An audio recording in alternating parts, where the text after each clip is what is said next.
about to let y'all know how we rep the Cowboys out here in the DMV. What up, what up, what up? The guy I'm going to touch on today is Deshon Elliott out of Texas, 6'2", 205 pounds. He got a 5.543 grade from the NFL Draft Scout. At the Combine, he ran a 4.58, 15 reps, 36 vert. He was a first-team All-American. He was a finalist for the Jim Thorpe Award. So, why haven't you really heard too much about this guy, man? Well, I would say that he's probably what you would call, I'm not going to say a late bloomer, but I'm going to say he's a little rough around the edges, a little raw, but he's a guy that can make a lot of plays. And the pros that I see from him is that he's great coming downhill. He can rob and also play center field. As you can see right now, he's setting the edge for the run. He's a pretty big hitter. He's a sure tackler.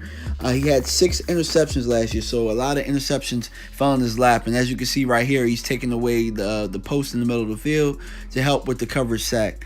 Some of his cons are that he's tight-hipped, duck-footed, short strider. He's passive on a lot of the intermediate routes in the middle of the field. Overall adjustment to throws are below average, but for the most part, he's the type of guy that you're going to see him in the screen most of the time. Like right here, they're blitzing the middle linebacker. He comes up and he takes on the block so that they can make the tackle. He's definitely not afraid to set the edge or come up and make a tackle. Right here, you're going to see him make a spectacular play for the fumble. And see, these type of plays just happen to find him. And you can't, the thing about this is I've been coaching football, playing football for a while, and there's just some guys that just can find their nose around the football. There's no real skill to it, but it's just a gift. And he's actually one of those type of guys that I can see. And you're going to see right here, there's a goal line stand. He's right there. He's setting the edge. Then you're going to see him right here. He's going to set the edge again and to where the back has nowhere to go. And then right here, you're going to see him set the edge, take away the fullback read, and then make the quarterback make a tough throw in the back of the end zone. Now, see right there, if the quarterback was a little bit more patient, he had the fullback in the flats, but he didn't, and Deshon made it a tough play. Right. See, the thing that I really like about him is that not only can he play center field, can he play his deep half, but he can also play the line of scrimmage as a safety coming off the edge. So he's very versatile, and in the NFL, you can use safeties like that in DBs. Right here, you're going to see him playing his deep half and coming over right when he needs to. Now, this is him against USC. You're going to see him take a really good angle to make this tackle. Now, that's one thing that I really like about his game is that he takes really good angles. Right here, he takes the punch and makes an incompletion between the tight end. You, in this NFL, you're going to need safeties that can take a punch from a tight end and then go ahead in there and get their hand in there and make an incomplete pass. Here, he's lined up on the inside. It looks like it's around the B gap. Now, watch what he does. Now, he sees the guy going the most. He's going to drop back. His guy's actually the running back, but he almost gets a hand on the ball. Now, they say that his overall adjustment to throws is pretty bad. But in my opinion, I think it was a lot of what he was asked to do. But right here, that's not necessarily intermediate throw, but that's what they mean by him being passive. Now, I don't know if it's necessarily him being tight-hipped or if he just doesn't trust his eyes enough to what he's seeing. I think right there, he was just a little slow in the reaction, so maybe it was that tight-hippedness they were talking about.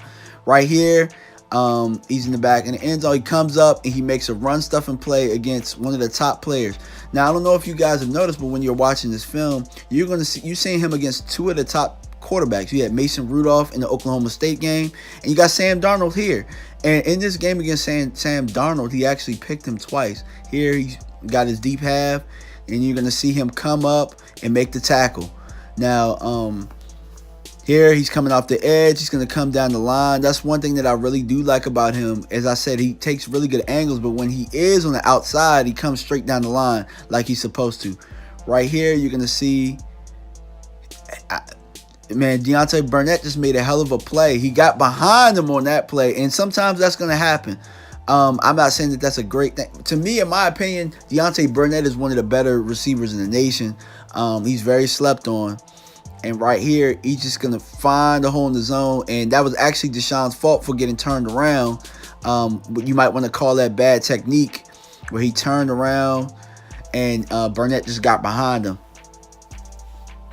But yeah, I mean, and that's just a hell of a play right there by a hell of a receiver who I think who might be a pretty solid pro. Now right there, you see him. He's playing up, back pedal. Actually, that wasn't him, but that's him actually just being in the right spot at the right time. And he was actually back on that one, center field. The guy just makes a drop, but he just comes in and makes a play. Now, what you see with Texas, a lot of, from what I saw, was them playing man coverage, and maybe he was so passive because it didn't appear that the slot corners were very good at, like right there. Like, it didn't appear that the slot corners were very good at the man coverage. Right here, you're going to see the slot guy get beat, and Deshon Elliott's going to come up and make a great tackle on the open field. Right there, he's playing center field. Ball is overthrown.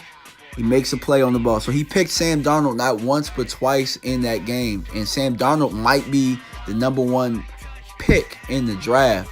So there's something to say about that. A guy who is a Jim Thorpe Award finalist and first-team All-American. But thank you guys for tuning in. Let me know what you think about him. I think they have him slated as a 5 or 6 round guy. And I think that if we get him in the 5th or 6th round, that would be a steal for us. And I think that he would fit in. But all right, man. Like, subscribe, hit that bell, and peace.